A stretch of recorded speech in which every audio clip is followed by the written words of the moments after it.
Good morning, and welcome to Make Some Noise with me. It's morning in Australia right now, and say hello to everyone in New York. And we're running a little bit late today, but rock and roll. Been sorting out some new tech. So today I have my Helix plugged into, you name it, it's plugged into it. And I've got the computer plugged in, got backing tracks plugged in, got the coffee cup plugged in, I've got everything plugged in. So let's welcome Captain Vince from America. So here we go. Here you going, Sir Vince? Cheers. Oh, Good you evening. got your cup? Excellent. I got my evening coffee. You're having your morning coffee. Well, just testing everything plugged in. What do you think of this as a theme song? See if nothing blows up when I hit it. So here we go. Yeah.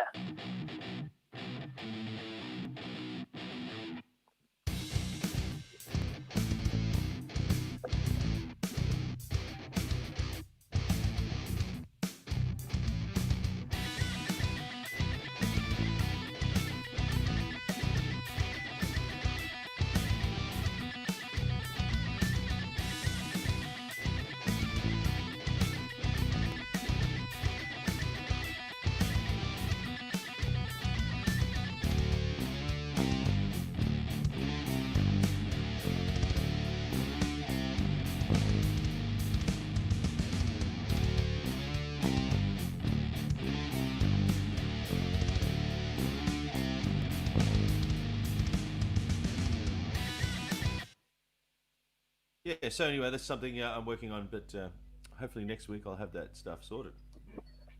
So Very what would cool. you? So do you have something to play to straight off the bat? No, but I just figured out. I think that beginning, something like that. Yeah. Pretty cool. It's off the B string. See if I can remember how to.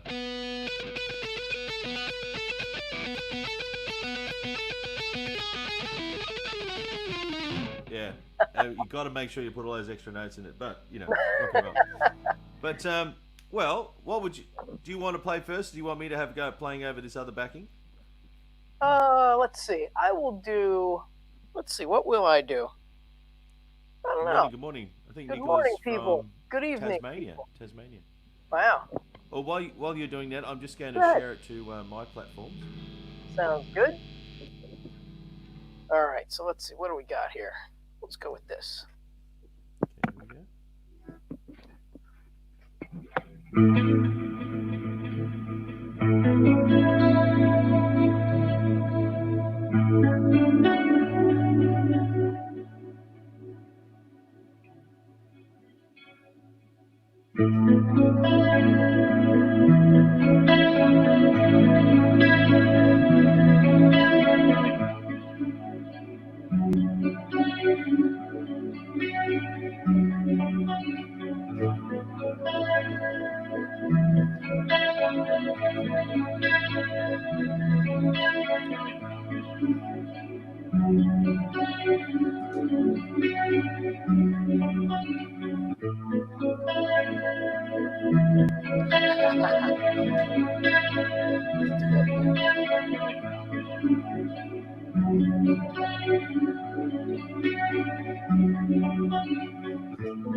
Hey, looping gone horribly wrong. Let's Oh, that's try that okay. again. That's all right. Rock and roll.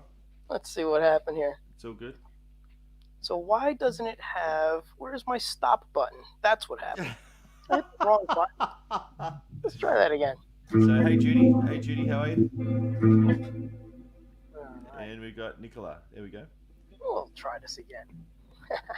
Take two. All good, man.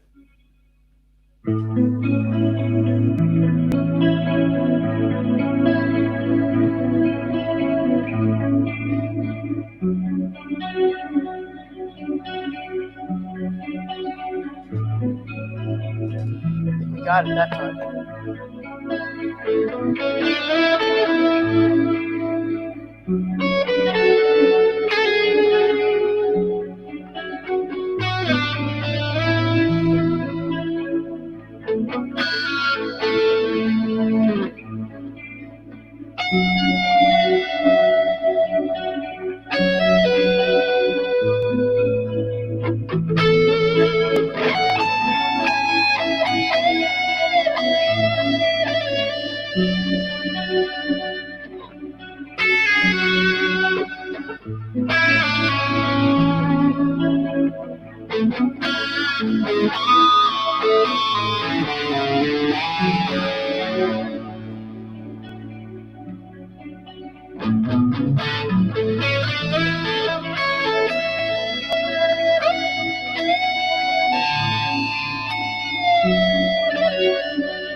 Very good, man. Very good, sir. Thank I you. really, yeah, I like that. I'm going to try and do something. But what do you want to maybe talk about? What you were saying before about the picks, etc. Oh, we got some more people saying hello here. So we got Judy. Hey, Hi. Monica, and hey, Jake. Hey, Jake. Jake got me this new cup from the one that I smashed the other day. So, and Uh, and we have there. Oh, hey, Judy again. So, what would you like to? I'm just quickly sharing this at the same time. Clearly, I need like Sure. an assistant or something. But Yes. so we were talking about picks. So, how important is a pick to you? So Oh that's one. my. Picks are everything. Yeah. I use these guys. They're whoops. Nope. That way. There we are. Hey, Wendy. Hey, Wendy. Oh wow, I've got a black one. You've got a white got one. my- There you go. I got my picture on it Oh, you got your picture on. and my I logo. want some of those, man. I want to put my picture on it. They're by a company called what are they? Intune Picks. Yeah. They can do pretty much anything on your pick. As Wow. long as you give them decent artwork. But they have a real nice feel to them, and they don't like get loose like certain nylon picks. They get if you're sweaty or whatever, and Yep. sometimes you'll drop it. There's few and far betweens that I drop these picks ever, which I'll Oh, probably wow. drop it all night tonight. Now that I said that, Now you've said that. that's it. Now you've But said that. they're great, and they're I guess designed after the Jazz 3 style pick. So Yeah. Right. That's what that influenced this one. yeah, they're just a Yeah. little bigger than the Jazz 3, but not much. And then I got them in two sizes. I got this larger size. So the mini, here we'll do it this way: the full size, and then the mini me. Ha ha. So Oh, wow. yeah, and again, it's the same material. It's very grip friendly, so it doesn't feel like it's sliding all over the place. And the larger pick is more like a Fender regular extra heavy size. But this material, I can't remember the name of the material. I probably have the box right over there somewhere, which I can go get and tell you what the material is specifically. But it, again, has a very good tone to it, too, when you're picking. So certain Right. picks just have a brittleness to them just because of the material they're made out of. They're brittle material. So this is very smooth sounding. I think it's more of an even tone. Even unplugged, it's just more. I feel like there's more of a connection to the string. Yeah. And the way I found out about these picks was I was at a Steve Vai show, and Wow. he was talking to us about. I had asked him about hand issues because I was having some problems with my hands, and I said, "What do you do? Like if you have hand problems, especially being on tour?" I said, I'm not touring, but like I play all the time. I teach, I do gigs. What do you do?" And he said, apart from laying off, you got to really just do more warm ups and exercises. And he put his pick down on the table and showed me a couple of things that he did. Plus, he has that really awesome magnetic bracelet. I don't know if you know about that, that he wears. You can explain it. Yeah. Yeah, Steve Vai wears these magnetic bracelets because your body retains metals. Some people think that's crazy, but it's a fact. So your body retains metals, and sometimes they settle in certain parts of you. And usually your extremities, somewhere like in hands or feet. So Wow. yeah, so he was saying that he put the bracelet on to attract that stuff away from his hand, and then eventually, Right. because your skin is porous, it comes out when you sweat or whatever.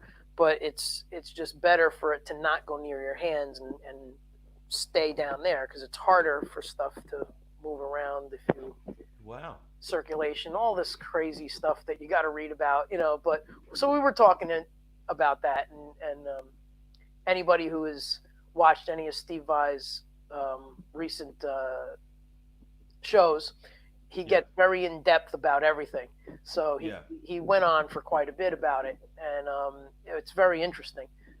So anyhow, he put his pick down, and after we were done, I saw it on the table, and he was already out, so I took it, and I was looking at it, and I was like, man, this is a great pick. And it's not the ones he gives people, I'll tell you that, when he meets you. It's a different pick. So the ones he meets people are the Ibanez picks. These Right. are his actual gig picks. So the actual gig pick is by In Tune. That's the company, In Tune. Heavy metal, baby. That's right. And that's another reason why I do what I do, and we've talked about that with the celery juice stuff. But anyway, Steve He Courtney wants wants his pick back. He wants his pick No. back. So basically, what I did was, and I have the pick. I'll show it to you in a second. But in the corner of it, it said In Tune on the I'll side. just zoom in. I'll just zoom in on the pick if you want. Yeah. So this is my pick. All right. And I dropped it, like I Oh, I said. just thought you said you don't drop picks. What's going on, mate? That's what happened. And then I have my logo on it, and it's a very thick pick. All right. Yeah, right. Now, in a second, I'll get Steve's pick. But on the side of it, on his pick, he had all his logo art from one of the albums, which was a very busy album cover. And in the tiny corner, it said In Tune. So I just went home and Googled In Tune, and of course, the pick company came up, and I was like, oh, great. So I'll just call them. And I called them up. They were very helpful. I just said, hey, I got one of Steve Vai's custom picks with the artwork on it, and I want that pick, but with my logo because it's very comfortable. So they sent me a gross of these things, two grosses, one of each, size, and it's the same material. So, and it's a very comfortable pick. So, Well, cool. Well, my story, I don't know if I can. I should have probably prepared something earlier. But, we're just winging it. I'll just see if I've got some over here.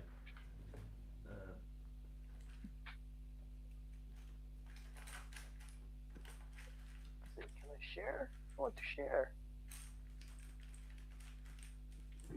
I hear picks rumbling around in the background. Yes. So, I mean, when you start out, I call these glad wrap. Do you have like glad wrap in your country?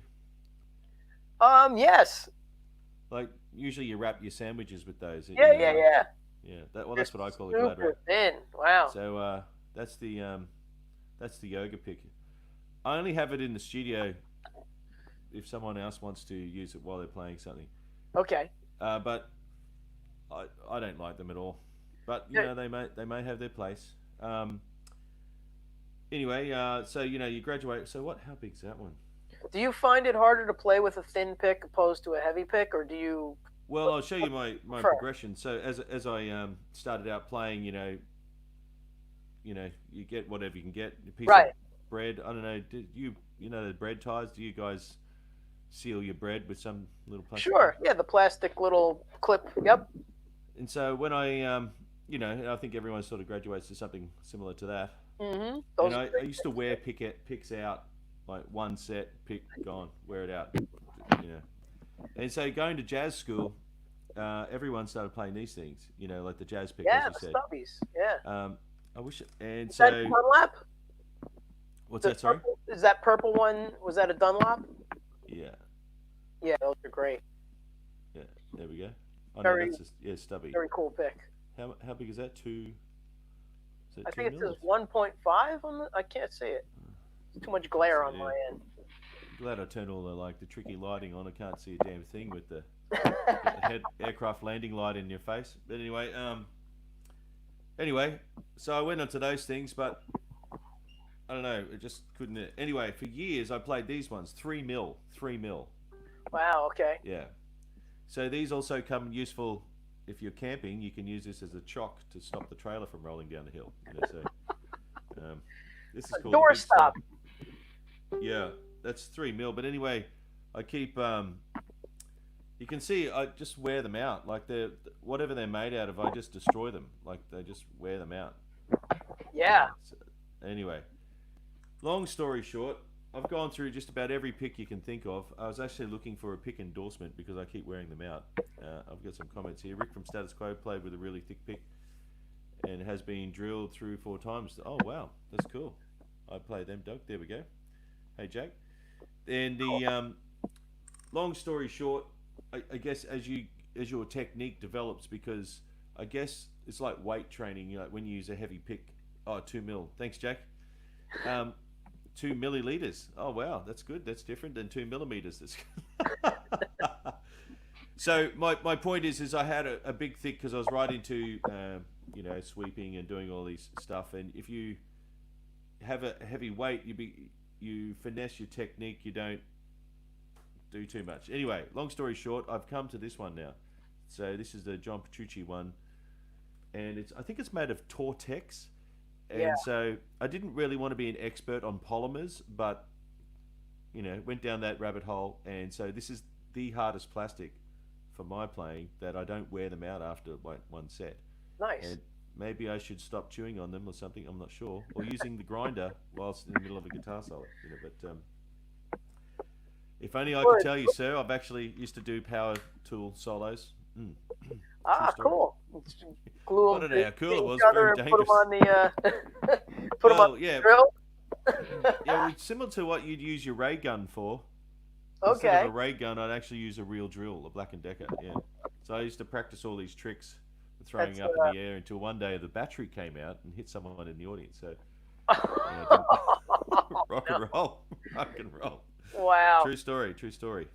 And so anyway, and then one time I was using the drill, making the sound, and I got excited, jumped around, and accidentally drilled off with the chuck, destroyed 3 strings in one hit. So I just calmed down from using the drill. But anyway, so about the pick, yeah, I think that this is where I'm at now. But there's people who make stone picks. I actually had a stone pick that was being made for me after ringing him up, and Paul, that was pretty cool. But it's a thing, right? Like I think, as you said before at the beginning of this, you should talk about picks because as your playing develops, as your style develops, you need to spend some time investigating what different picks do. So here we go. Here, my son peeled a potato on the drill. Cool. Yeah, it's like Hey, anything else, Remco, you how know. you Hey, Sorry. Rico. It's like anything else. As a player, you go through different stages of things. Like different guitars. $25 pick. That's true because I went to Remco's house and I was playing his guitar of sorts, and he goes, "Oh, this is a really cool pick. It's self-lubricating." Yeah. So Okay. and I accidentally took it home, so I've still got it. I don't know. I guess it's like teaching, using pens. Right. You You just don't want to know how many pens I've got. right. Yeah, you just wind up grabbing whatever pick you had and you take it home. Yeah. You don't really do it intentionally. But I wanted to ask you about, because I know this seems so rudimentary and basic to everyone, but talking about different level players, as you were saying about Steve Vai, investigating the construction of it, and I know, as I was saying before, with me, understanding polymers have different tone. Once you pick up and it becomes you, because like for years you can see this is scalloped. I Yeah. don't know if you can see that. Yeah. And Yep. so I couldn't play with any other pick, like it became part Yeah, of it it. had that indentation. You got comfortable with it. Yeah. I think it's like anything else, though. Like when you're looking at guitars or amps, you wind up going through different. Uh, you wind up going through different. What should I say? Like phases of gear, and if you're paying attention to it, picks, strings. You know. Yeah. So Yeah. Well, so when you have your pick, do you I don't know, investigate every technique? So if you're actually, maybe I should reframe the question. What prompted you to change the style of pick you have? Was it because of pain? Was it because of you wanted to do different tone? What was the draw card? when I played it, it felt more comfortable, Right. and it also had more of a even tone instead of like this pick attack sound. Yeah. Like I didn't want to hear the pick, I just wanted to hear the strings. So it seemed like every time I was picking, and I don't pick aggressive, I have a very light, I think more of a light touch, but I think what winds up happening is the pick introduces a certain tone to your playing, in addition to the string and the pickup and the amp and the As pedals. Remco just said, yeah.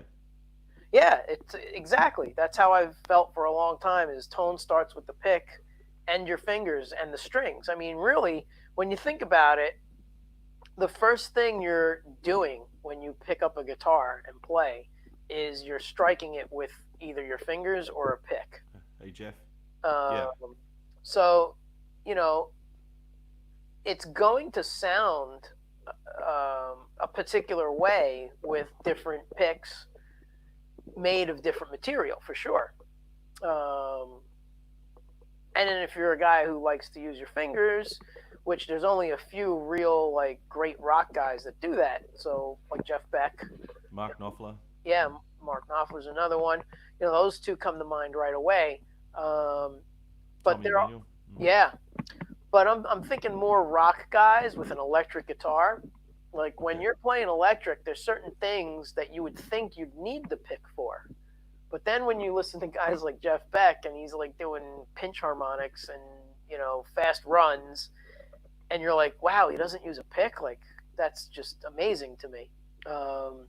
But again, it's how you practice and how, you attack the instrument. So if you're going for that pick thing, then use the pick. You could also do hybrid picking, which I also do a lot. Let's see if I can do anything right now. But like a hybrid thing where I'll just go.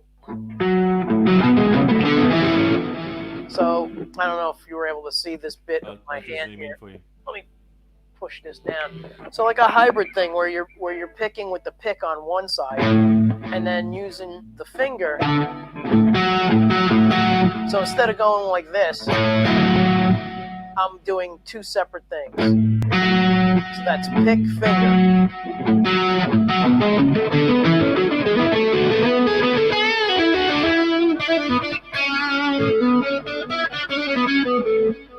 And actually there was a lot of finger in there too, so I was like, so that's all finger right now. And then I went with it down.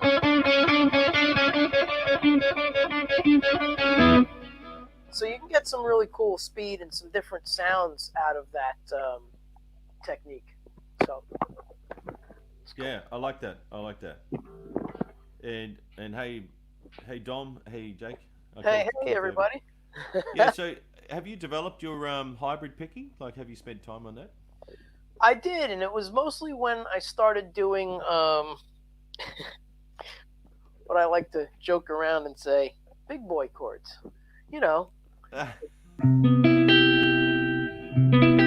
So what I'm doing here is, there we go. So I'm playing a major 7 chord. So some people strum, which is fine, and I do strum. But on occasion, I like to do like an arpeggiated sound.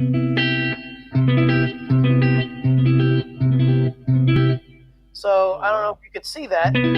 Yeah. Now we can.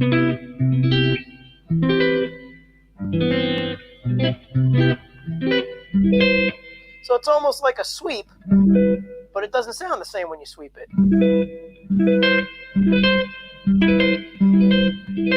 So it's just something I worked on because I really liked that piano sound when I was playing these chords. I thought it just sounded better than a typical strum or a comp sound.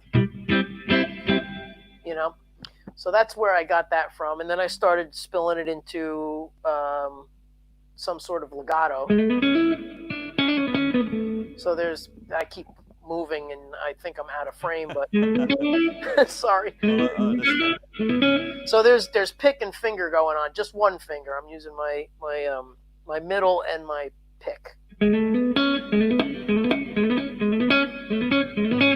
So that's like a roll off type, hammer. And then I'll just do like riffs all the way up in that kind of style. I don't know. So you're actually doing that on the same string? It's 2 strings. So I'll catch the next string with the finger.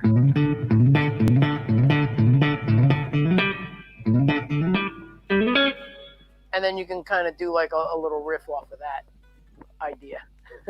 Yeah. It's funny you say that, yeah, I like what you're saying about the comping. I've got my melt face mode on, so it's nice.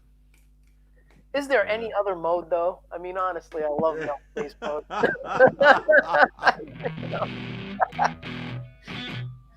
just maybe turn it. Can you hear that all right? Yeah. Yeah. So here we go. Go full so we can see your hand. There you go. That's for Vince. Hey. You're welcome. I was just zoom in there for a second. So, go ahead. I like what you're saying about hybridly using. Oh my God! Look at my microphone. It looks like a little tank cannon. That's cool. I don't know if you can see. Just zoom that down a little bit. Yep. There. Bring that down. So I know we've talked about this. You have to develop this technique here is the pick switch. So I do this when I look at that. So you have to. I think we have discussed it. Anyway, this is technique that happens when you switch between your pick and your fingers. No one ever talks about it, but it's sort of like a natural phenomenon that happens. So when I'm playing like here, if I'm playing so there's pick, pick, pick. And I don't know what happens, it just happens like... Yeah. So I actually use my thumb or my... this is probably a pretty weird technique. Okay. So if I did some major... Yeah, I sort of do all that kind of business.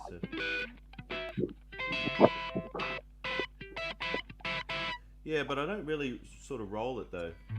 Oh yes, I do. Probably. So you do 1, 2, 3, 4, 5 there. Oh no, because you hold your pick there. I hold the pick and then I do 3, 2, 2, 3, 4. Yeah. Wow.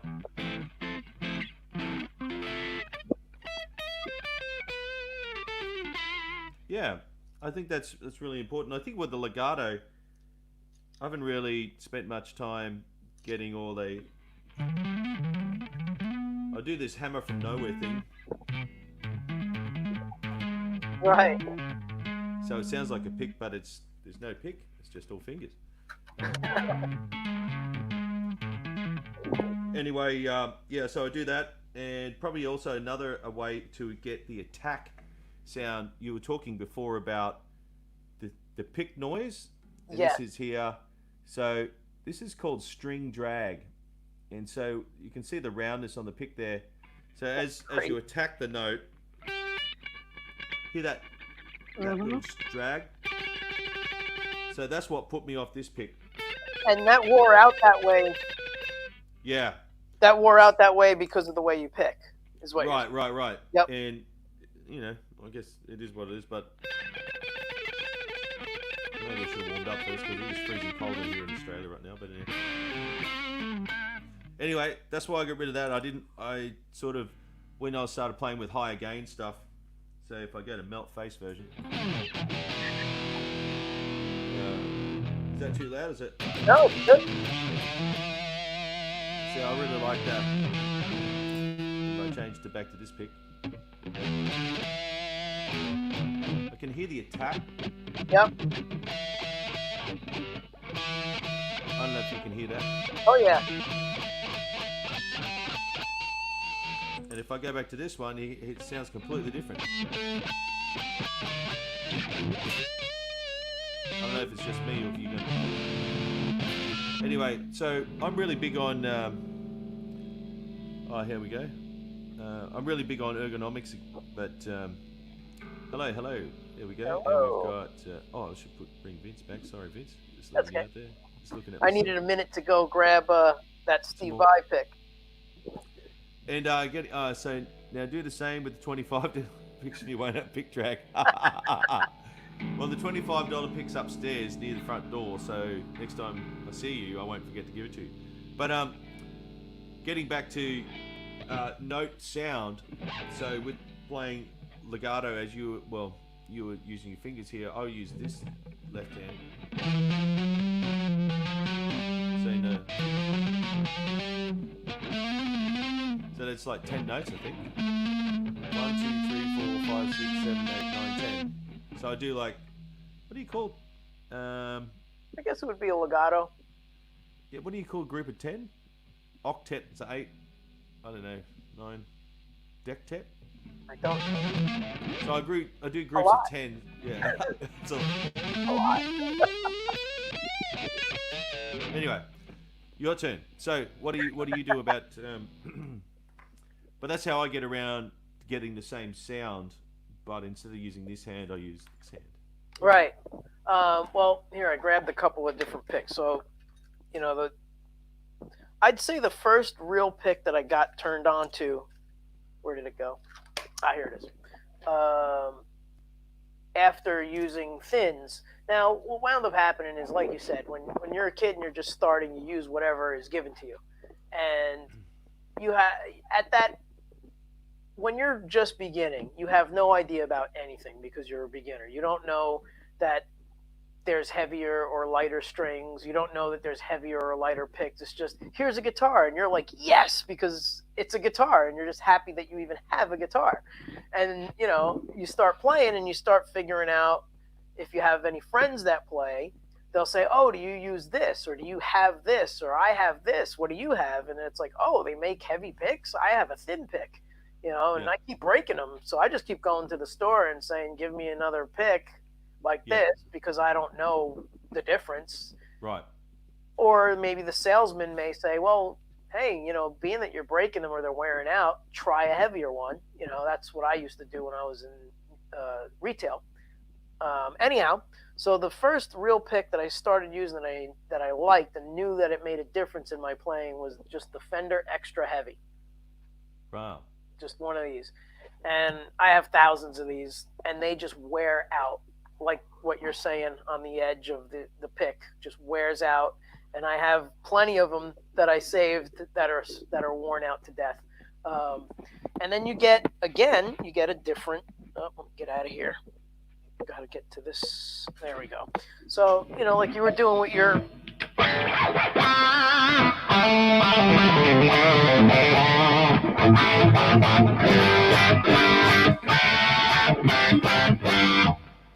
So you might not hear the difference, whether that's clicky or not, because you're not in the room with me, and it's also a feel thing.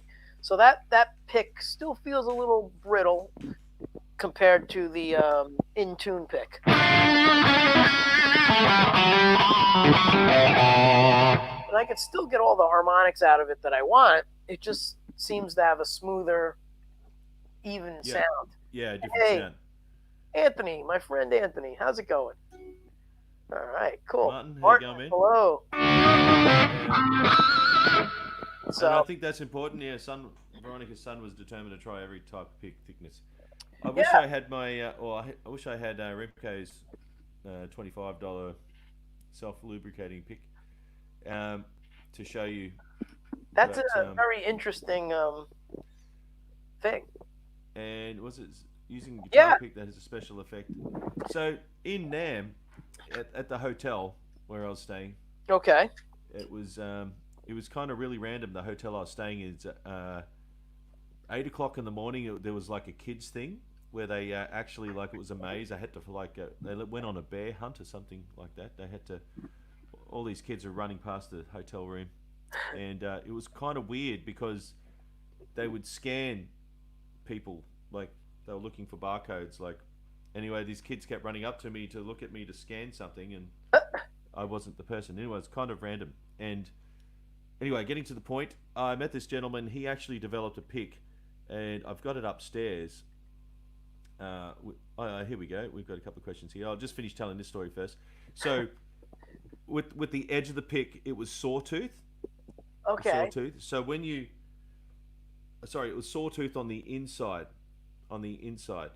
I might, next time we do a stream, I'll go and get it. So the point is as you played through, I'll just move this.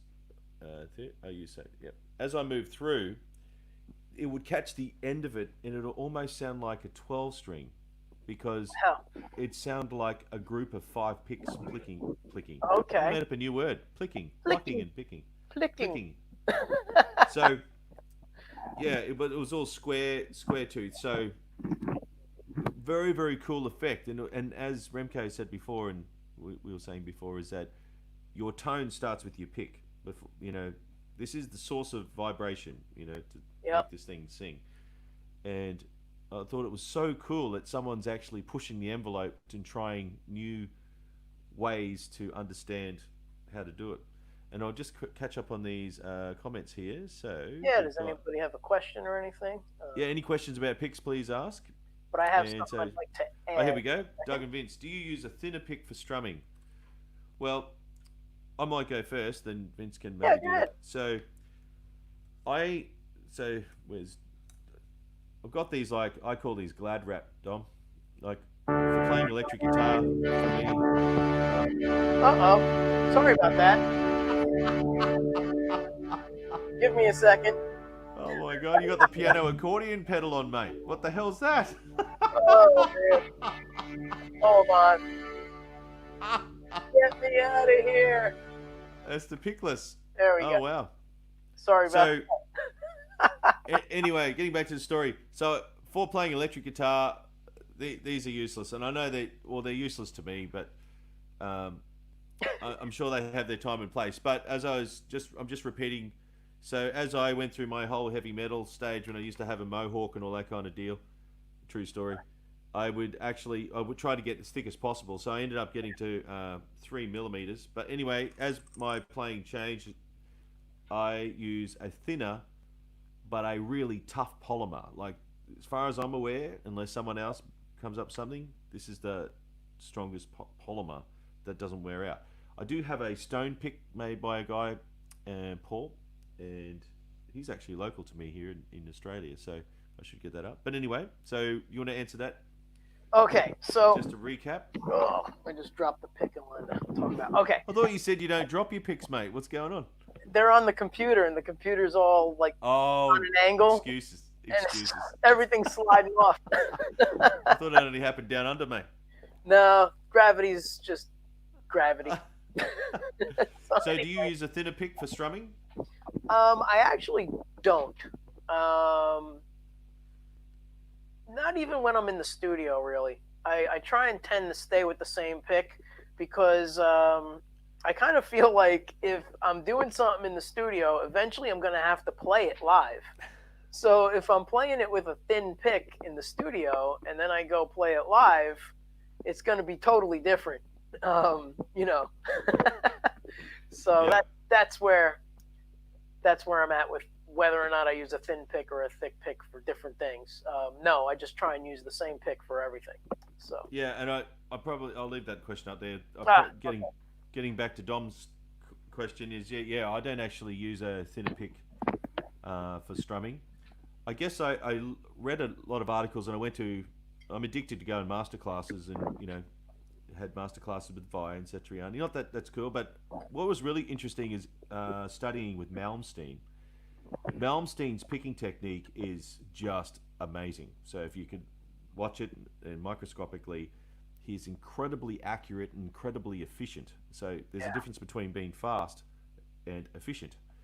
And it was really funny in an interview. He said with the Japanese magazine, he was telling me that they asked him, like, how did you refine your picking technique? And he goes, I've never looked. Yeah, It's a funny thing that, yeah, with learning how to do a kinesthetic movement, is that you can be conscious of it, but if you're conscious of it, you'll make a mistake. I guess it's like learning how to drive. Like, oh no, where's the steering wheel? Hopefully you don't say that when you drive. However, but there's this other beautiful thing that happens when you just let the subconscious sort it out. I mean, we don't think about how to run. We don't think about how to do a lot of things, actually. Well, I guess it becomes second nature, Right. And I think what Yngwie was getting at is that after he figured out what worked for him, then that was it. Like, he didn't think about it ever. It just, he knew instinctively that you should pick this way due to the sound and to the speed that he wanted to accomplish. There's no other way to do that except the way he does that. You just can't. There's so many guys that get hung up on different picking, which is great. But if you let's put these three guys together, totally different picking techniques. Right. So one, you got Frank Gambale. Oh, he's amazing. Yes. Probably the most ergonomic and efficient picker ever. Right. Sweeping. Yeah. Not only that, but he's got the whole, the economy picking, which is, if you're going to switch a string going down, then you pick down, and if you're coming up to switch strings, you pick up. So, and it allows you to play extremely fast. But then you got guys who don't economy pick, that have worked on their alternate picking, and they, in the same room, will sound equally as fast as Frank Gambale. And then you get Yngwie, who also does the same kind of thing, where I think he combines alternate picking and economy picking. I'm not too sure. But, you have these three different guys that are equally speedy and use these techniques. Right, it's sweep picking, but it's not sweep picking all at the same time. You know, it's that if they're doing a scale, even if it's just a 3-note per string or 4 notes, you got Alan Holdsworth who does 4 notes per string. Oh, he's amazing. So now that's another guy. But anyway, before we get too crazy with this, I can't do it in this. Look at this one. Look at this one. Check out Snake Picks. Have you seen it? Wow, no, I have not. Haven't dropped picks. Yeah, I imagine if they wrap around your finger, it wouldn't go any further. But yeah, so if you're doing like an alternate picking thing, it's the economy picking is down, up, down, and then down to the next string. So whether or not you're sweeping, that's the economy picking, and it's basically almost like a sweep pick thought process in between switching strings and doing a run instead of a sweep. So there's Mr. Gambale. Yeah, so he was damn show. Yes, nice. He's amazing. So just to run back to what you were saying, how you said the pick caught on the string, it had like a sawtooth. So for anybody who's fans of U2, the Edge has based his whole sound on a pick. Wow. And I don't know if you know this, but I learned this when I got... That's what Remco was saying just before. Yeah. When I got into... I was the Edge in a U2 tribute band. Oh, you look just like him, yeah. And so I had to try and sound like him, to the T for this gig. So my friend Matt Pacone said to me, well, you need a Herdim pick. Herdim.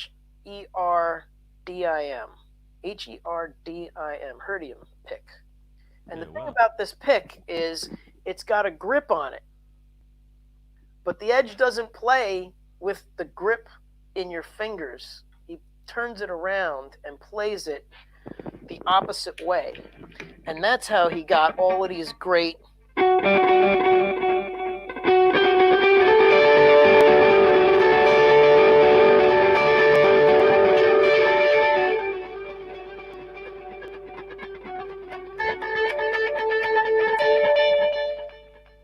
pick is actually getting caught on the string and creating a scrape, which comes through the amp. And it's part of the sound, like when you're trying to replicate stuff like Streets Have No Name and all of these like really cool delay things, and that's it, right? Can you hear that scrape?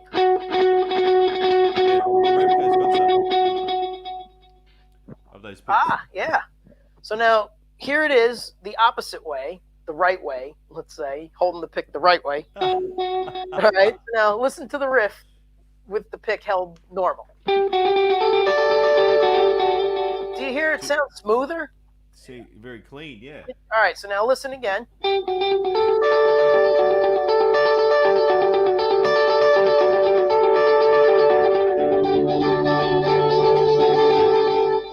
Flip it around, and now it sounds like the Edge.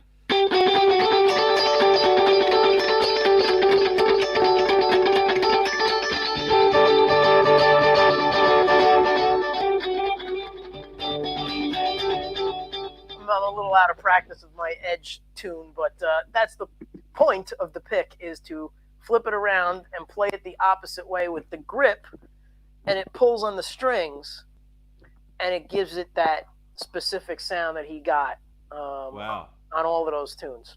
Because Pat Metheny did the same thing. He turns his pick around and plays at the corner. Okay. Yeah, he did. But he doesn't have a herdium pick with the grip on it. So he's playing with the corner, so it's still a smooth sound. Like when you listen to the Edge now, when you listen to U2, you're going to hear this. Like I never really heard it before. No. Matt told me to check that out. And I was so blown away. I was like, wow, now I sound like the Edge. Yeah. It took a lot of work because guess what? Playing with the grippy part on the strings, you get stuck. So now it's like you got to really try and practice not getting stuck. It's a completely different thing. It was very difficult to do, to be honest with you. That's awesome, man. I just learned something. Double as the best nut scratcher. Well, I'll never. I just read that out. Sorry, I'm tired. I'll never let you use my picks, sir. So we got two questions. There was a question, right? Yeah, I'll come to Dom's here in a second. There was one for you from Anthony. Here we go. Hey V, what was the name of the Stratus Berkeley practice pick you turned me on to? What's the name of that? I do have that sitting right here because that was going to be part of my presentation of picks. All right, so this thing's called the Stylus pick. Did you ever hear of this thing, Doug? You're a shredder. I would expect you to. Maybe. But I've actually had a lot of picks, but this like strange phenomenon happens is when I touch it, I drop it, it disappears into this black hole and like just evaporates into the abyss. I have a billion picks just like that, and somewhere there's probably like an evil like troll collecting them all, going, I got all the picks in the world. When I moved out of this house that I lost lots of picks, I expected, move all the furniture out, and there they will be. Right. No. I was like, are you joking? they're in pick purgatory. But anyway, so check this pick out. So, can you see that? Wow, hey, let me zoom in. Whoa, that looks pretty cool. I haven't seen that before. It's like the stealth bomber, the American stealth bomber. Yeah. Is there to hold that still but closer, and maybe just do a slow pan if you turn it around slowly? Oh wow! All right, so you see how it's shaped like a diamond at the head of the pick? Wow. Let me do that over here. Okay. No. Jeez. So maybe put your wrist down so the light catches it. There we go. Not against my black shirt. How about this way? Over here. All right. So you see how it's like a diamond? Yep. So that diamond part, if you're not perfectly... if you don't hold the pick like this, very close to the tip, and you strum, it's going to catch it. It catches it, exactly. So this teaches you how to alternate pick in a way. Let me get back to my normal preset. give me a second because now The I'm Delta Wing pick. yeah, That's it's like the stealth bomber. That's amazing. So let me That's get cool, out of man. here. Let me get to my And regular Dom, preset. I'll come to your question in a second, man. But here, let me just get to a sound here that's kind of normal. All right. So now if you're practicing with this pick and you hold it like most people do, they hold, let me just get a pick that's going to stand out. All right. So if you hold your pick and you're holding it way out here like this, Yeah, that's bad. it's bad. All right. So this pick, if you hold this out here like this, you're dead. I mean, I'm not even acting. You catch it I'm and flick stuck. it off, and it'll just Totally. be into the abyss. Yeah. So this teaches you to use the very tip of the pick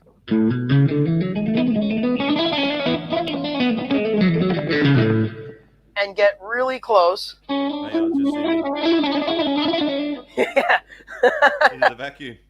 That would be bad.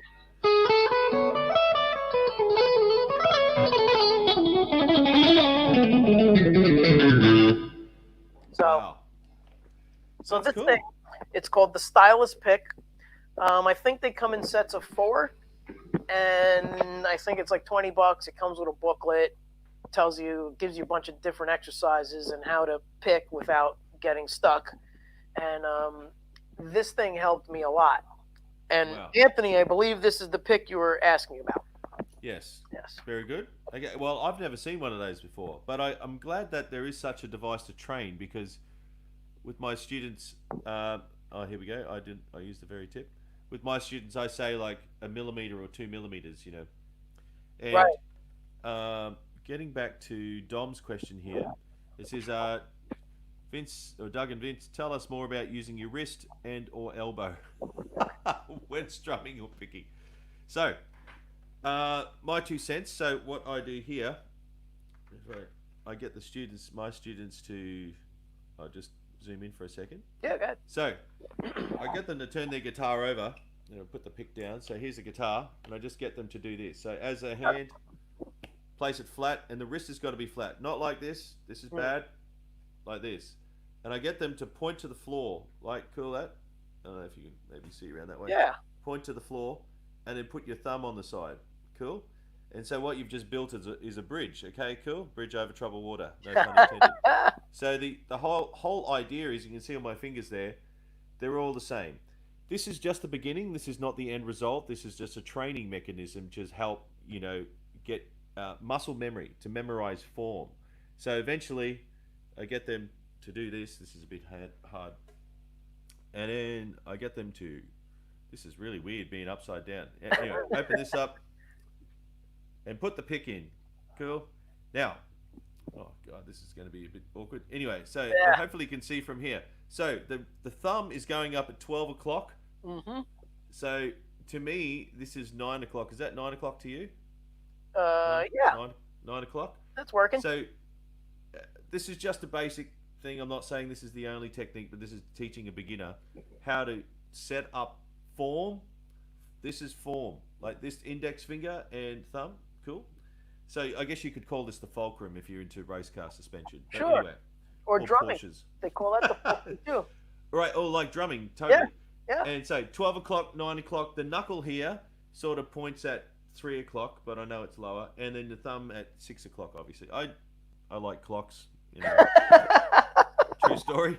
So anyway, that's the beginning.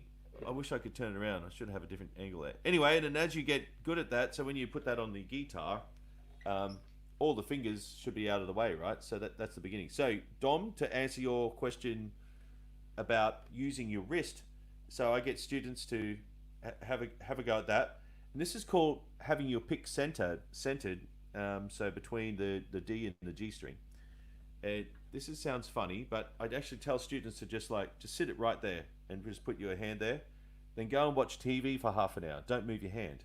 Because what happens when you turn your brain off from being conscious to subconscious, it's like, oh, that's normal. That's where it should rest. Because if you're halfway, there's your 3-string sweeps, and you only have to memorize this for your going up halfway to do your 6-string. Why do I get them to center it? Because most people when they learn guitar, they have it down here. Like they play down here, and when they're resting or whatever, they leave the pick here, and they sort of overcompensate like that. Yep. You probably see on my my acoustic where I sort of overcompensate on purpose up here, and I've actually got scratches up Got here. some Anyway, scratch marks. yeah. So anyway, I'm sort of going on a bit about, but hopefully I'm answering your question, Dom, about using your wrist and yeah, building a fulcrum and just starting out to do it. Now, I should bounce this off you, Vince. Before I used to be really, really like probably strict on my students to develop a solid picking technique, and it must be this way. But as I'm getting older and teaching, and I think his name, he used to play Megadeth. What's the other guitarist name? He lives in Japan now. Is it Marty Friedman? That's it. Yep. When you see Marty Friedman's technique, he plays like low, like he plays underneath, like right. His wrist is kind of bent upward. Yeah. Yeah. And I went to one of his master classes. I think it might have been in Japan. I can't remember where. Somewhere in the world. Cool. And anyway, my point is, long-winded story, is that you get different tones from different techniques, and I guess as I've gotten older, I've become more relaxed to let people find their own way, right? And not like, yeah. But anyway, what's your point on? And I'll come back to the elbow, but how do you teach your students to use their wrist per se? Well, I think more so like what you're saying, but I find that a lot of people, when they start playing, they're just having such a struggle to get notes out that they're not paying attention to their picking hand, and that becomes a bad thing. I notice a lot of beginners, when they pick, I gotta bend this down a pitch. So when they pick, they wind up doing something like this, where they'll play and they'll actually move their arm away from the guitar. Yep. One of these deals, and they'll just go and play single notes. They'll play a pentatonic scale, and just to struggle through it. Let's get some volume here. And they'll move and do that sort of thing, right? So getting back to like proper technique, if you want someone to try and pick and move smoothly, and that's really what it comes down to, is just moving smoothly. I usually tell them to hang out on the bridge and just lightly put their hand here, and maybe just start with all downstrokes. Now, getting into holding the pick, I'll tell them similar to what you did, where the wrist, which way am I pointing? There we go. I feel like a Thunderbird, man. Mr. Roboto, what am I doing here? Where's the strings? Yeah, but I'll do this, right? And I'll say, make a comfortable fist, no pressure. Okay. Just make a fist, and then lay the pick right in there and close your thumb down.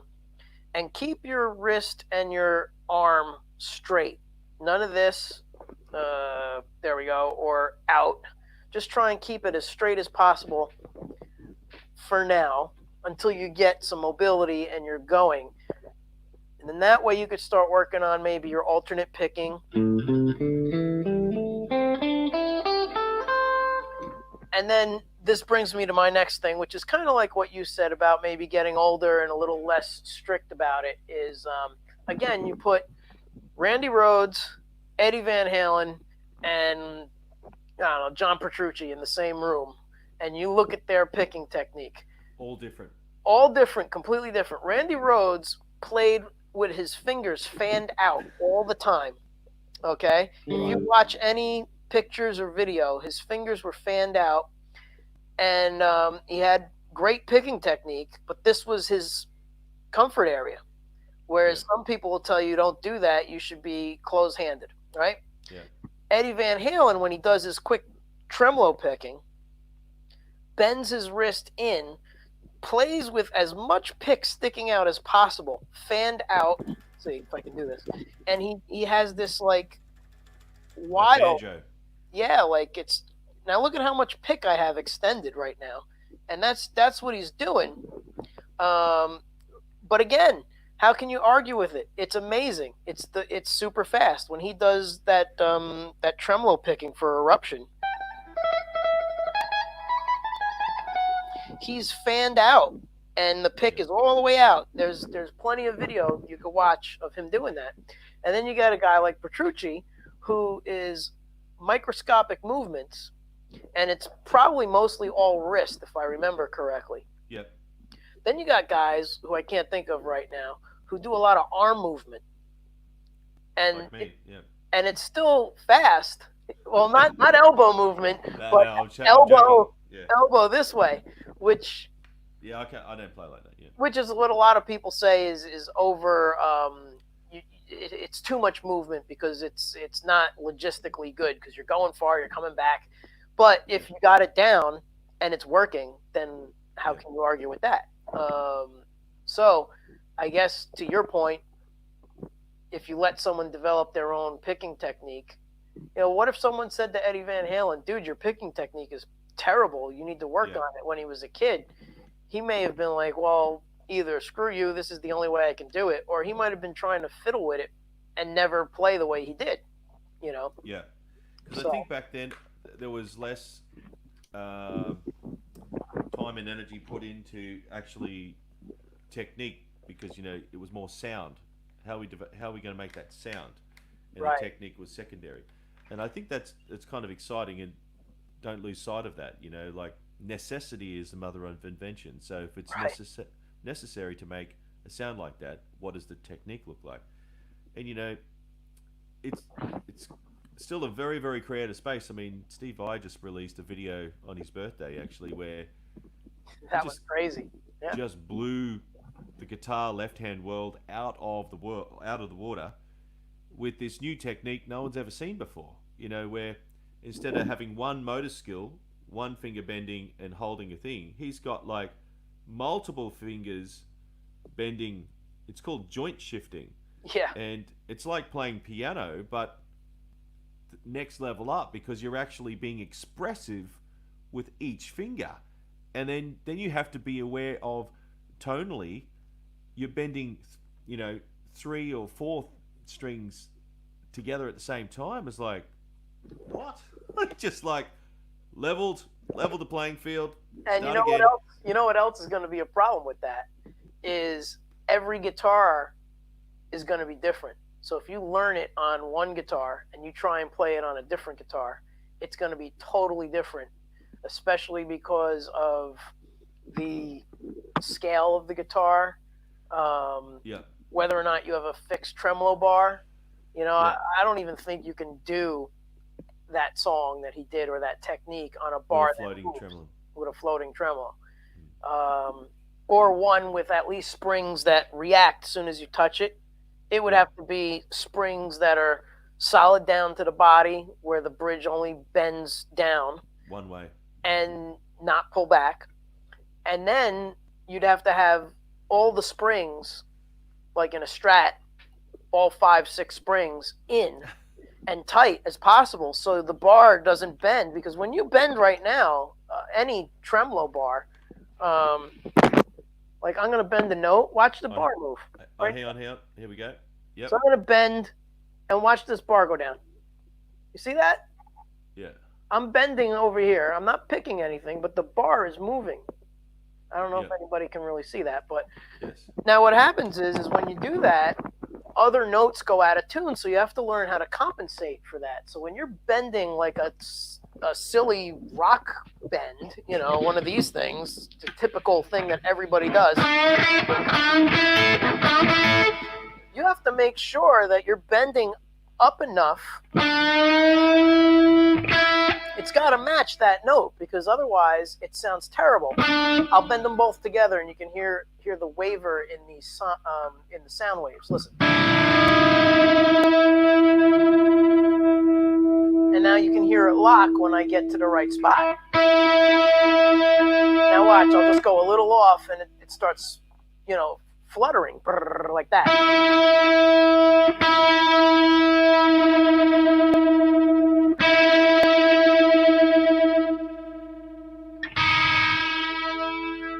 notes in. So the stuff Steve was doing is incredibly difficult because you can't have that sonic clashing going on. Otherwise, it would just be horrendous. You know. Yeah, it was quite cool. But Yeah. getting back to Dom's thing about other sounds. So, and he's talking about we wrist. I guess just wrapping up on the wrist is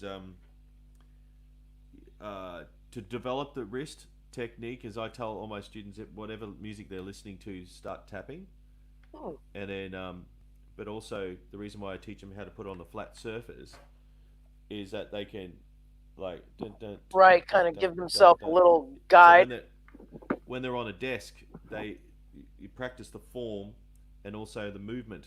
You know, right? Because when you're learning, I guess it's called isometric exercise, and isometric exercise is when you're doing multiple things at the same time. So yes, it's a simulation of playing guitar. However, it's audiation. So taking a sound that you have and then connecting it to a kinesthetic movement. So that process is independent of any physical activity of the guitar, because if you don't develop that, as soon as you sit down to the guitar, like, I don't know how Smoke on the Water sounds. Right. You know what I mean? So anyway, that's just what I do. But getting back to what Dom said here about elbow. So I guess before I do my actual elbow technique, this is what I tell students. I don't know if you might have to tip that down. Probably on acoustic would probably be better. But I tell them to keep the heel of the heel. I shouldn't say heel. Heel's down here actually. But I don't know, shoulder or the hip of the guitar. So where your elbow goes, just here. And yes, I've got a strap. If I take that off. So I tell the students, don't be driving a truck. Cool, that's truck driving if you have your elbow over. But I will break that rule in a second. But just as a beginner, hold this here of the guitar, pull that in, and then put the elbow on, and then the other hand should be completely free. So there's 2 points of the guitars in the hip and on the elbow, and then everything should be good to go. But and now smashing that rule completely later on in life. Yeah, I've been doing this technique, and it's kind of funny because I went to NAMM, and so after I played the Tom Morello band, it sort of went a little bit crazy on the internet. But anyway, this happens. But I've been perfecting this technique for a while to use it. Nice. So, oh, you can't quite see.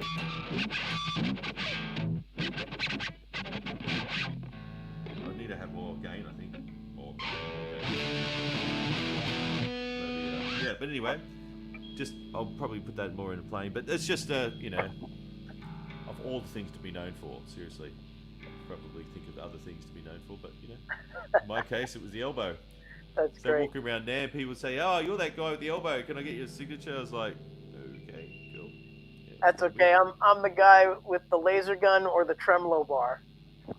So okay. let me show you what I mean by that. So with the Parker, it doesn't have a thread, so this just comes right out. Oh. So I do this.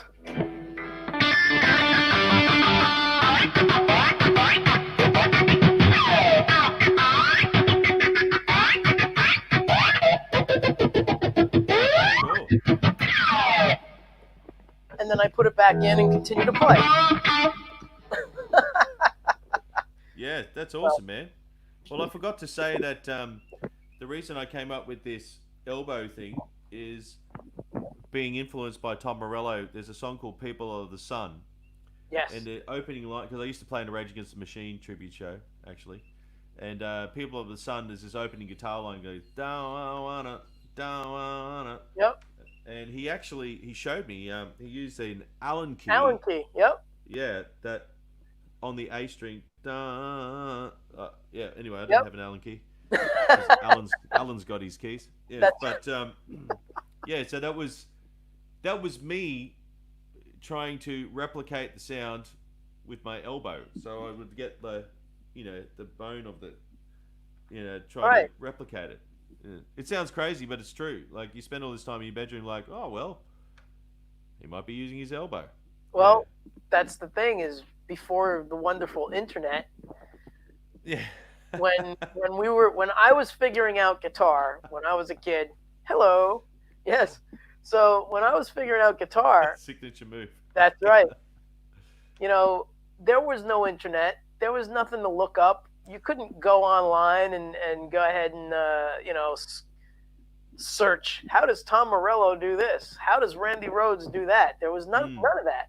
So the only way you got to see that was either going to the show and trying to get as close to the stage as possible, or taking a lesson from a guitar player who maybe already has been there, done that, and knows exactly how these guys were doing things. So it was a totally different way of learning, and so you, out of necessity, figuring out, oh well, he's making this sound with his elbow, probably. How else can he possibly be doing that? Yeah. So what winds up happening is, one, you get creative, but two, you develop your ear. And I really feel nowadays that a lot of people just don't develop their ear. They don't work at it because, hey, how do I play this song? Well, type it in and let me look it up. Instead of sitting there and playing the song and trying to pick up the notes, trying to visualize, well, was it a bend or a slide? Did he do this? So did he pick it and slide to it, or did he go and bend? Like, can your ear tell the difference?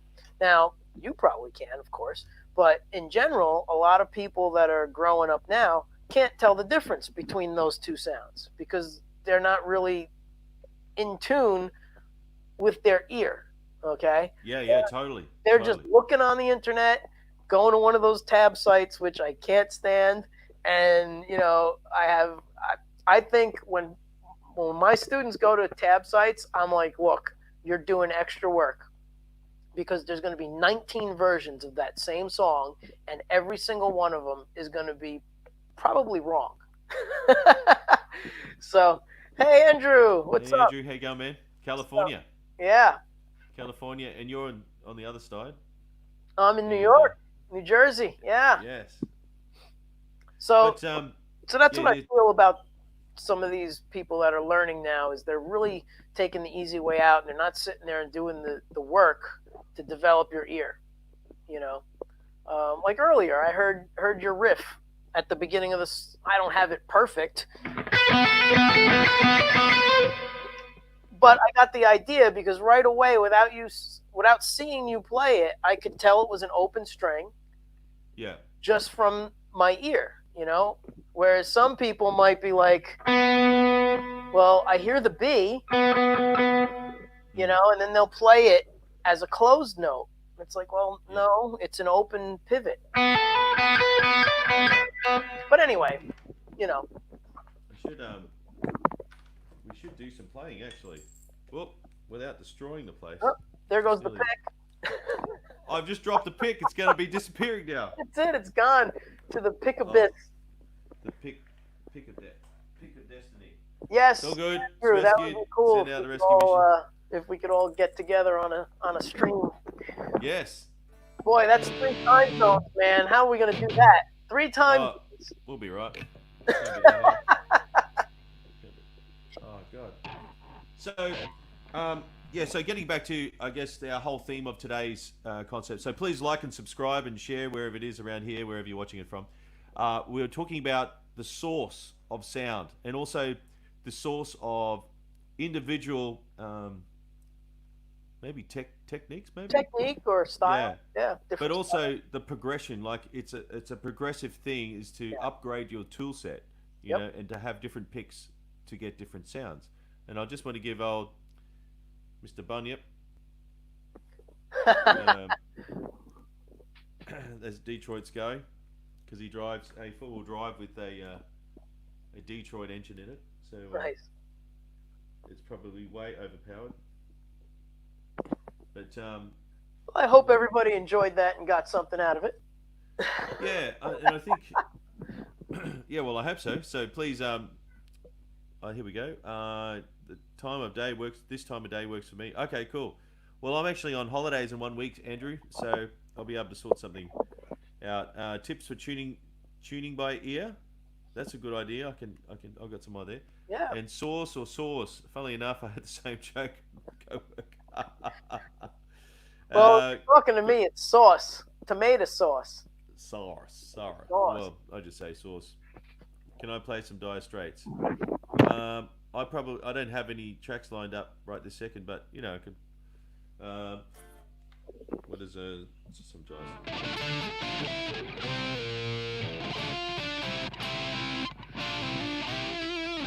Haven't done that for a long time, but yeah, something like that. Well, I might just see what this track sounds like. Can you hear this? Yeah. Can you hear that? Oh yeah. We'll Sounds just good. have a bit of a jam for a second. Go ahead. And I'll try and do some different picking techniques.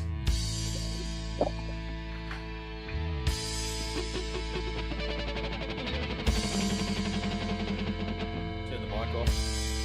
One job.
Too many jobs. Can you hear me all right? Oh yeah. Next time, I need to walk up. I need to warm up. because it's actually freezing cold. I've turned the heater off.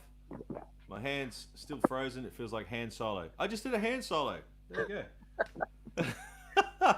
Great. Oh, thank you for the kind comments. I'm just warming up. I'm still waking up actually. So we gotta sing. Yes, we do. And I like Bunyips, Bunning's pet name, and Bunyips. Oh, thank you, Andrew. Thank you, sir. Thank you very much. Streaming, screaming demon. This is Doug at half speed. That's true. And I'm waiting for the mug to mug the strings. Oh yes, should have done. Actually, I've got a ceramic slide now from the last one I smashed. I don't know if that, can't do it. But I should probably ask Andrew, and I don't know if you've got this. What's the best wireless headphones? Because this is giving me the. Yeah. There's nothing like playing around as this random hand that like slap. Oh, no, you slapped me in the face. That slaps on the strings. Anyway, maybe Andrew might know the best ones, best headphones. Fancy, yeah, and he cups the strings too. Yes. All right, your turn, Vince. Oh boy. I will next time. I'll use the mug as a slide. I'll just mute my mic when you go live. Yeah, I don't know what I got here. Let's see here. How was the mix? Was the mix okay? It was good. Do you have that track that you just played to as an MP3? I've just got it on YouTube, man. I can probably send it to you. Yeah, send it to me.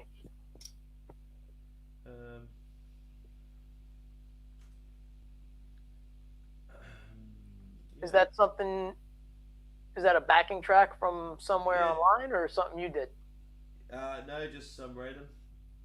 But that's the next thing I want to do. Actually, is make some backing tracks of some description. I'm just sending you the link.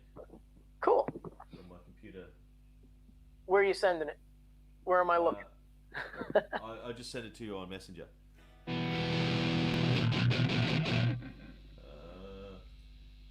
Yeah, I'm still tuning my my models because on my Helix I use it live, so I plug it into real amps. So because I can never ever make a final decision on an IR. I just sent it to you. Cool. Okay. I think you'll probably get a couple of ads. Yeah, I'm gonna mute it. Here we go. They don't make wireless headphones for musicians. You can't get low enough latency. Well, that's a good point. Maybe we need to have like a drop chord, like a drop bear, you know. On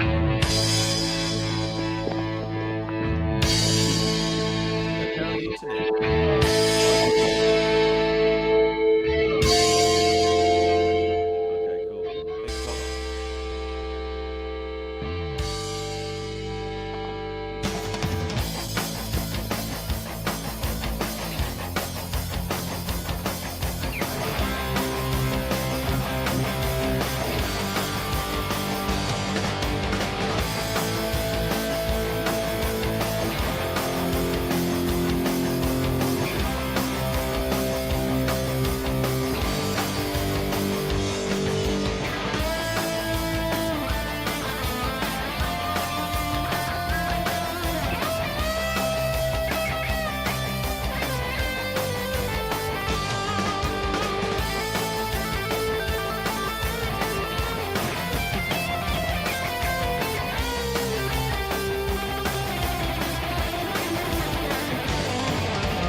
Awesome, man. Well, that was fun. You inspired me to get the whammy bar out. Oh yeah, I forgot to do the whammy trick. Can you hear mine all right? I think I've got a delay now. Yeah, I gotta shut this off. Does anybody have any questions? Yeah, does anyone have any questions? He's on a run, yes. I see some new people joined. David. Yes. Nice. I'll just demonstrate. You guys rock. Ah, I thank need you. way more practice. Oh, jeez. Oh man, I'm still cold. I'm still freezing. Yeah, me too. I got the air conditioner on like 69 right now. Wendy would not like it down here. It's so cold. I have no idea about Fahrenheit. It's cool. Let's put it that way. Okay, hang on. Hey, I might have. Hey, I just think I fixed this.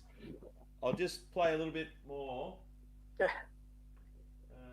Yes, I do give lessons, David.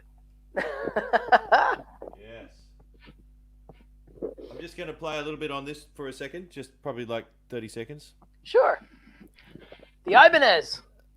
Ibanez. I'm going to mute I'm my still mic. freezing cold. But the great playing, man. It's great. Oh, thank you. It was fun. I'm going to save that backing track. That's a fun one to play to. Tuning tips. Oh, yes. I've got to do that. I'll come back to that in a sec, Dom. Yeah, well, go ahead and do what you were going to do, and then we'll talk about some tuning. Maybe I should. So look. Is that? Maybe I just need to move. Oh, one job. Okay, here we go. Play the same one, I guess.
go.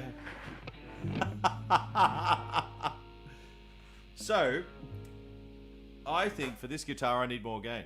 Anyway, I'll have to muck. Can you hear me all right? I don't know why I can't hear you. I can't hear you. Because I shut off my mic.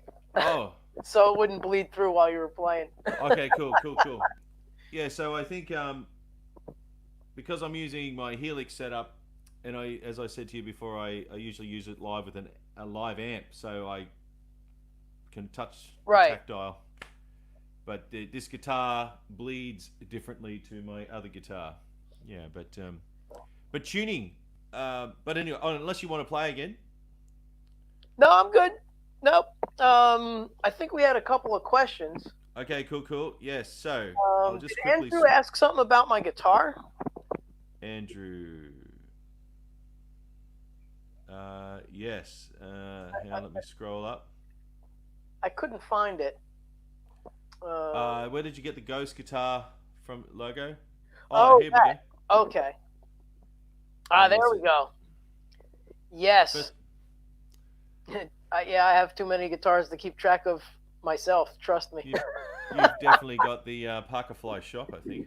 I got probably more Parker Flies than Ken has Parker Flies at this point.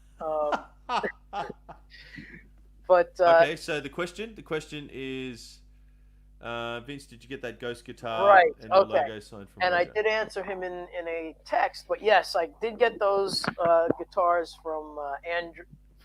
Andrew, I did get those from Roger, and I believe someone else asked about it too. But let's see, can I move these over, or just go wide for a second before I move everything? There we go.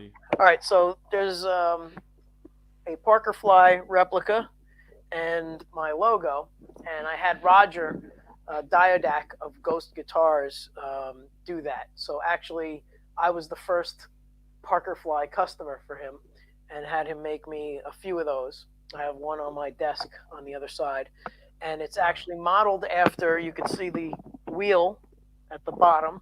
Oh yeah. So it's modeled after the original Parker Flies that have the balance wheel in here, and not the refined flies, because I'm a real Parker snob. As many refined flies as I do have, they are great instruments, but nothing plays like the original run of the Parker Fly, in my opinion. So. Okay, very good. And we got whammy bar, crushing, tear it up, Vince. Nice, Vince. Thank you. I got the little red guitar light for my bed light. Oh, that's cool, man. Oh, cool. Yeah, they're great in the dark. Well, most lights are. What a concept. Oh my God. You can just call me Captain Obvious. Right. Remind me of my mum. Like, I drive there and she goes, "Did you just drive here?" "No, I got out and I pushed the car." That's right. Yes. That's definitely more efficient to push the car. That's right. Or I walk in, "Oh, you're here." No. This is a hologram. Yes. Yeah. You guys rock. You need way more practice. Okay, cool. Thank you, sir. I had one earlier about Vince's signs. Linda reckons you look like an avatar. With the headphones on. Cool. Tuning tips. Tuning tips, right. That's what we were going to talk about. Okay. And there's Dave. I'll come back to that. I'll just quickly go through the... I don't know what 75 degrees look... and Vince, did you get your Ghost guitar? Oh, we've already done that. Yep, you got that one. Maybe it's Andrew. Thanks, yes, Roger. And I have one Shuriken Variax. Wow, that's very nice. Those are cool.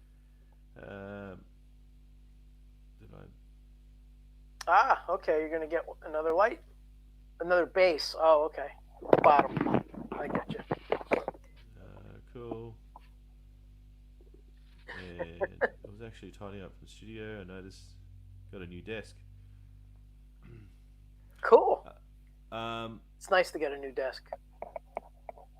Yep. Helix rules. Yep. I'm using my Helix. We got to do multiple jamming one day. Yeah, absolutely.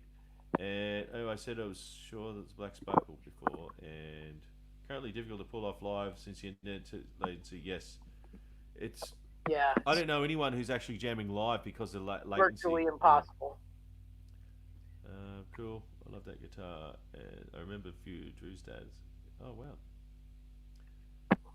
I got and okay, cool. Nearly done. Nearly done. Done. Same with the best work in the dark. New modern tuning. Okay, cool. Tuning. So you want to take that one first? How do you teach tuning? Or Again, it's all ear, you know. Whoa. that's me. Hey. That's me. Okay. That's my new thumb solo. I could probably put. Elbow thumb. Yes. I'll just turn off the melt face setting. There we go. Oh, it's not so much fun anymore, is it? No. Cool. It's not the same. Okay, so do you want to talk? I'll just zoom into you for a sec. I'll just. Yeah. Tuning again is another thing that I really try to stress to my students that is super important, and they really need to work on it again by ear and not by using a tuner. Maybe at the beginning, use a tuner, but if you can't tune by ear, then you can't really tell that you're out of tune. I play with so many different people that think they're in tune, and they're not, and it drives me crazy to be on stage with people who don't tune their instrument. It's just the worst thing.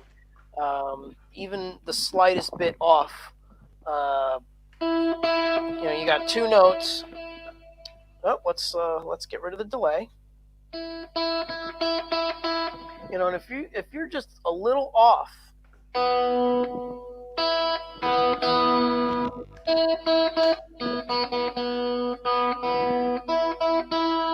it causes that again that flutter that I was talking about before, where if you bend a note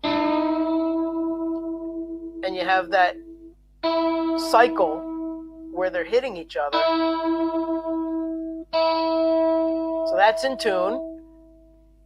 And then when you're playing, if it sounds remotely off, even the least, it's a horrible thing, especially when you have two guitar players in the band and a bass player, and maybe even a keyboard player who the keyboard is in tune because it's digital, and then you've got that solid reference of something being perfectly in tune, and then one or two other guys aren't.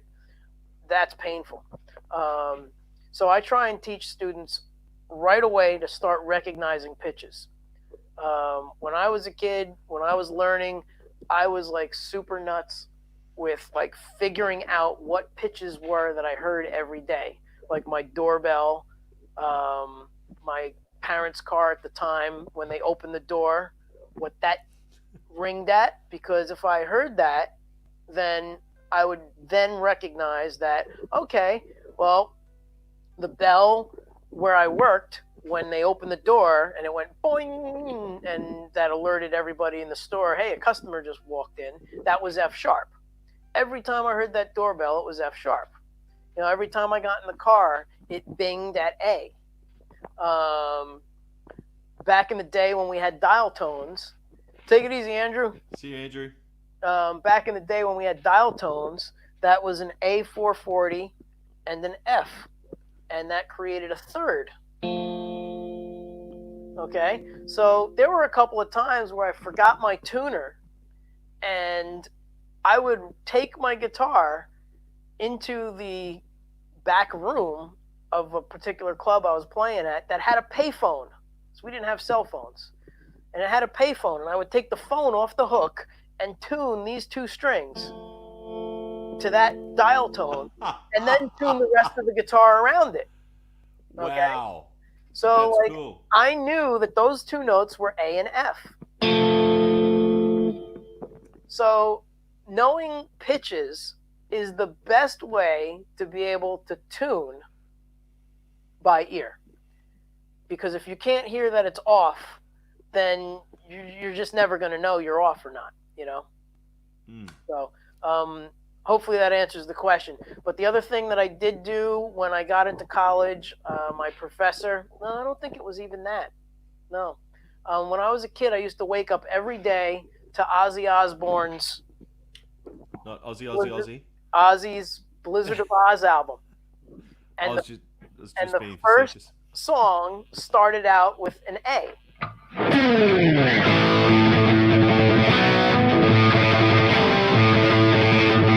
So that was me playing I Don't Know poorly. But the song was I Don't Know.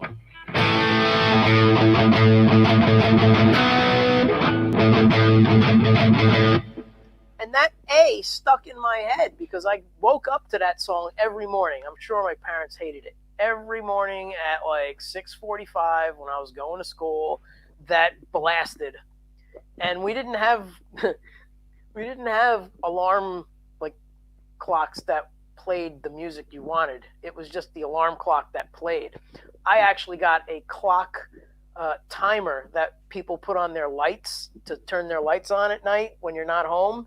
One of those timers, and I plugged my record player into the timer, set it for 6:45 in the morning, and put the needle on the record. And when it started, you'd hear the record turn on, and then the album would start, and then the tune would go.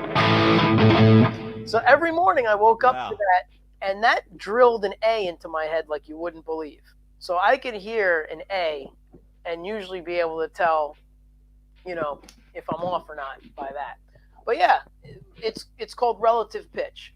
And I teach my students that you need to know at least what one of these strings sounds like guaranteed to be able to get the other ones in tune. So I hope that answered whoever's question that was about tips for tuning. Was it Martin, maybe? I don't remember. I'm sorry.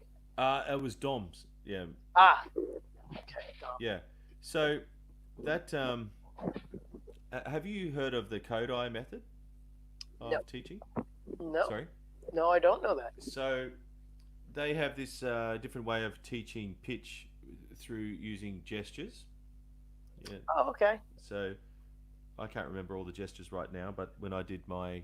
You're all about hands tonight. I'm always about hands. But yeah, so anyway, it's a gesture of, well, actually normally you're Italian, man, you should always be about hands. Oh, forget it. I got a story about this. We'll talk about that another time. Go ahead. Yeah, right. But I guess, that's one method of using gestures, for learning how to pitch and externalize a sound. But I really like what you were saying about hearing a sound and connecting with it. What I tell my students about learning pitch and tuning is you need to attach it with a feeling, and I'll unpack that a little bit more, but not just a feeling, maybe a gesture. So as you can, I'm sure, and a lot of other people, when you play for many, many years, I can hear something, and I've never played it before. I've never played it, but I can hear the chords, and I can play it in my mind, visualizing what they're doing. Then I'll pick up the guitar and I'll just play it. And it seems really unimaginable and unattainable to someone who's starting out, thinking, no, that is impossible. How can you do that? Right. But it's a phenomenon when I'm sure like there's lots of other examples of knowledge that you can apply. But all I'm saying is that you can, if you like play air guitar, literally play air guitar to a song on the radio and visualize this is the C, this is the G, A minor, F, and it'll start unpacking yourself. So exactly what you did with playing your song, the Andy Rhodes.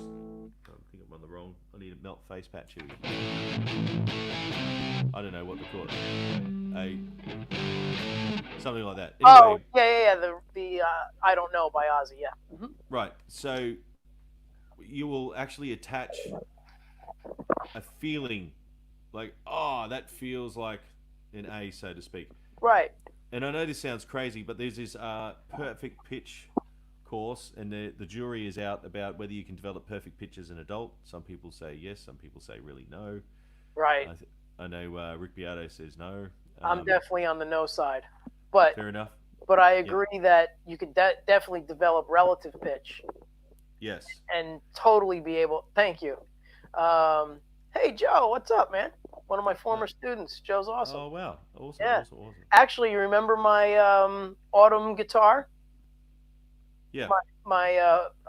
my fall Parker Fly. Yeah.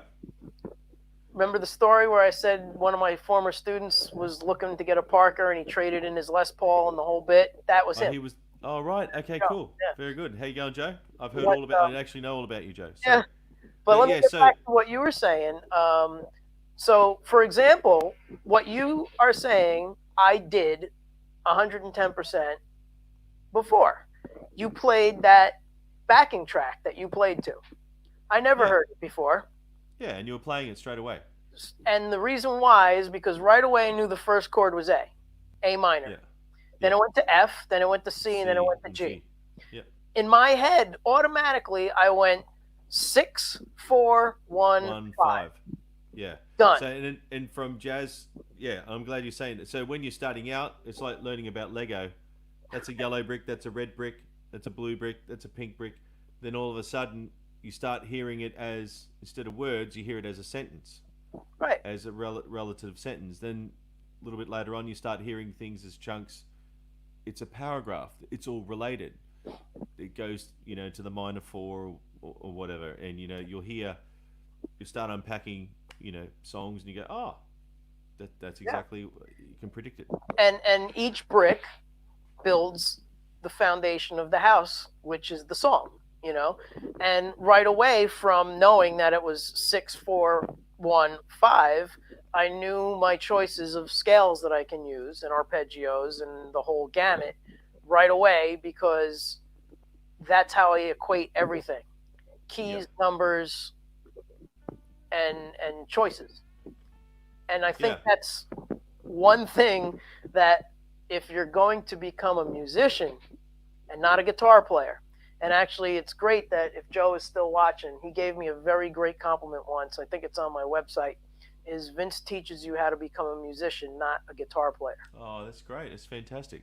And that's what I try and tell my students: is you could be a guitar player and you could noodle around and do all the cool stuff and learn the licks, but if you learn the licks and that's all you know is that lick right there, and you don't know how to transpose it or why to transpose it or how that would work in a different key, then you're stuck, and you're basically a pattern player. You're not a thinker, and you're not a theory player, which is okay, because there's a lot of people who are amazing that don't use theory.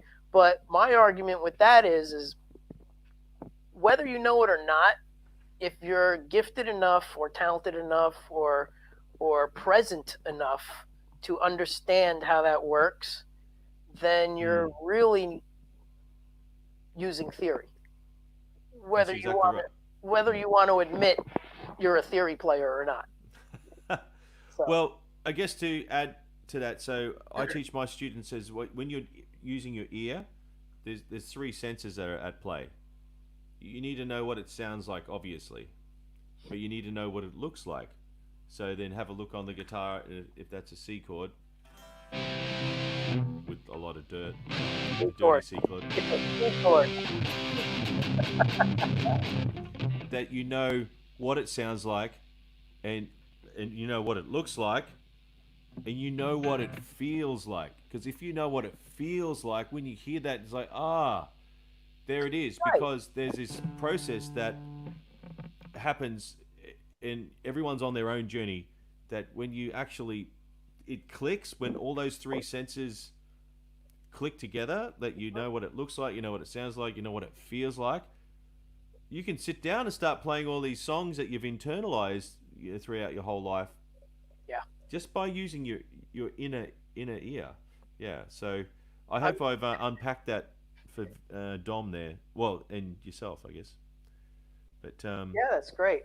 I feel the same way. Like a lot of the times, hey, Michael, when I do sub gigs and I'm mathematical filling in creative. for somebody. We got a mathematical creative. Sorry, Vince. Mathematical creative. Well, I think learning an instrument, it has both camps, because I teach my students that when they're learning like the motor skill, it's like martial arts and drill, drill, drill, drill, drill. You need to do that occupying the conscious mind, because then it's not hard work. right? Because let's face it, we're competing with the Xbox. Like Sure. if you want kids to be good, you need to try and, as I said before, isometric training. So you're actually like, it's actually Karate Kid. Wax on, wax off. As he's waxing the car, he's learning how to block. Like, yeah. So I like, that's the way I like to teach. Maybe I'm a Karate Kid fan deep down. Who knows? But here's something goofy too. Like, well, you could always work on it, Martin. It's not. Thanks, Dom. And these are things that I also like to tell my students. They're not like, I teach this to you and you get it down by next week. Right. This is a lifelong process that Totally. you really should be focusing on and conscious of. So don't like beat yourself up if you can't get this in a week or a month or a year, because it takes a long time. When I was a kid, my grandmother, and I'm talking like 1-year-old kid, like that was when I went over to my grandmother. Fun time back then was, yeah, man. Voice leading. That's good. Yeah. But, we didn't have all of these distractions, the iPad and internet. So the thing back then was my grandmother played piano by ear. And the entertainment when you went over there was she would sit behind the piano and play. And she would sing and play songs, or if anybody else would sing and play along with her. But what wound up happening was so what wound up happening was, at that young age, she would play a note, and I would have to turn around and look the other way. Yeah. And she would play a note, and then she would say, okay, play it back. And being a 2-year-old, 3-year-old kid, baby at this point, I would just hit the notes until I found the one she played. And then that would happen again. And she would do this over and over and basically give me like a ear training lesson. And then by the time I was like 5 or 6 going over there, she would play a note and I'd just play it right back really quick. And I got better at it. Now, insert guitar at 6 or 7 years old whenever I got guitar. And I started recognizing notes from the piano on the guitar. Hey, Mike. And that started to become, a new thing. Whereas, like, oh, okay, well, one problem, if you want to call it a problem with guitar, is you have 3 A's. There's more than just A, but I'm picking A. There's 3 A's that are all exactly the same pitch and written the same way on the same octave in music. So this A here, turn myself back up. So A. Yeah, 5. All right, so we'd have to go here. Yeah.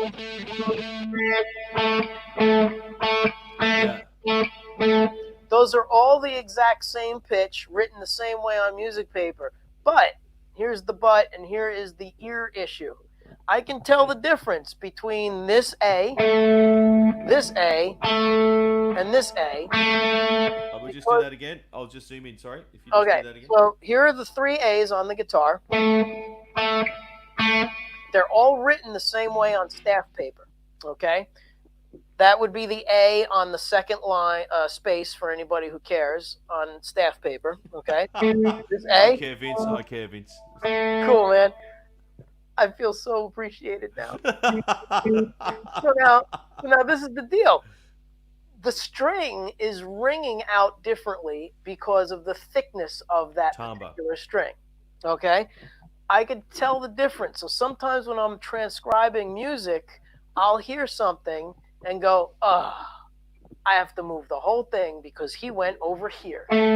He did not go over here, which means the run started over here.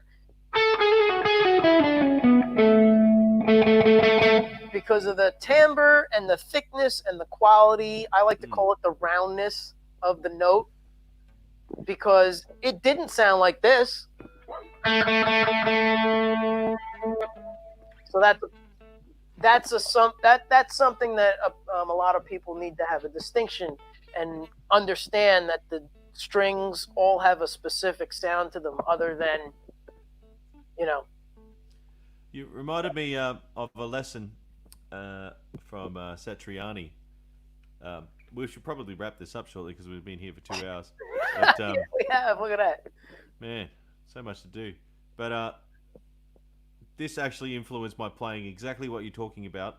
But I'm Okay. sort of using a different context, and I'll probably crash and burn right now. But I'll give it a go. Okay. So exactly what Vince is talking about, identifying the same note over the fretboard. So if I have it here, maybe I'll tip that down a little bit. Hopefully you can see that here. Yes. A. So I probably have to stand up. Oh my god.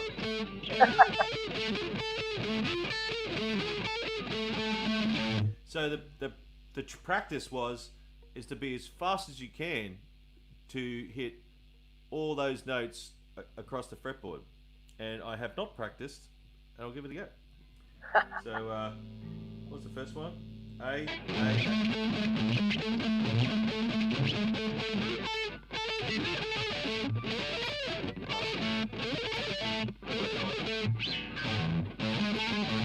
Anyway, the idea is probably to practice, and I probably won't embarrass myself. But anyway, so here's the thing. That's the lesson: is how do you cover that? And you think, oh God, I need to practice, and then you get it down. And they go, okay, cool. Play B flat. Play all the B flats. Play all the Bs. Play all the C. So the point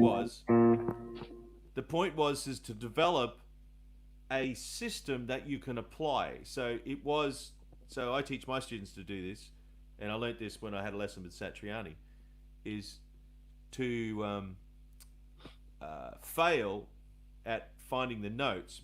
So necessity is the mother of invention. So what you can see here is these triangles, right?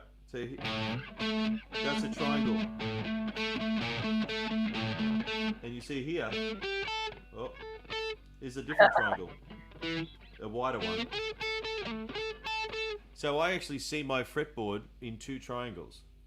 And so when you turn up the tempo 100 miles an hour, you're seeing less things. Instead of seeing 6 strings, I'm seeing 2 triangles.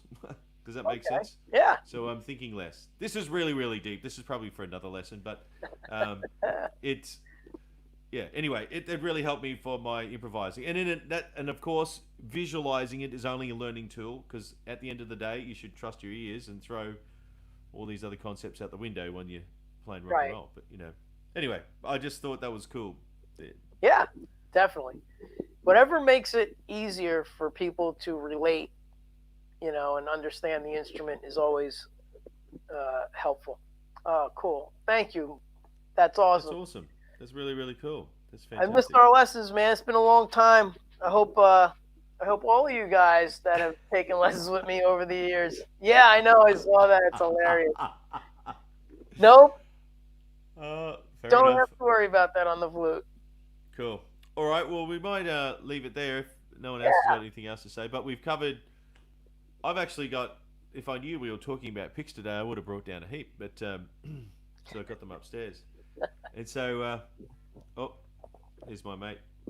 Hey, mate, I'm just live. Can I call you back in 30 seconds? Okay, cool. Excellent. Rock and roll. Okay, cool.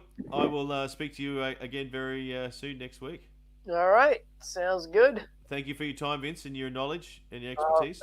Thanks for having me here. It's always fun. Yes, it's always. And I'm glad we actually used some new tech tonight. Or today. Yeah, it's all working. Well, I've got some other ideas I'll have to talk to you offline about, next time. Okay. All right. Well, I'll just pull you from the feed for a second. So. All right, everybody. Good night. Thanks for having me. See you all next time. So thank you for watching, and please like and subscribe, and get on to Vince's page and subscribe to his YouTube channel and his music page. I think it's Vince Genella Music. And please jump onto my music pages. Actually, I always forget until like the last 10 seconds. Make some noise. That's the name of the TV show. So please jump on there and jump on my YouTube channel. because I need some friends. And there's some shred videos there, and with famous people, and maybe I'm the famous person. And here we go. That's my Facebook page, Dr. Jong Music. Cool. But anyway, thank you for watching, and go and support the arts, because the arts needs your help right now. See you next time.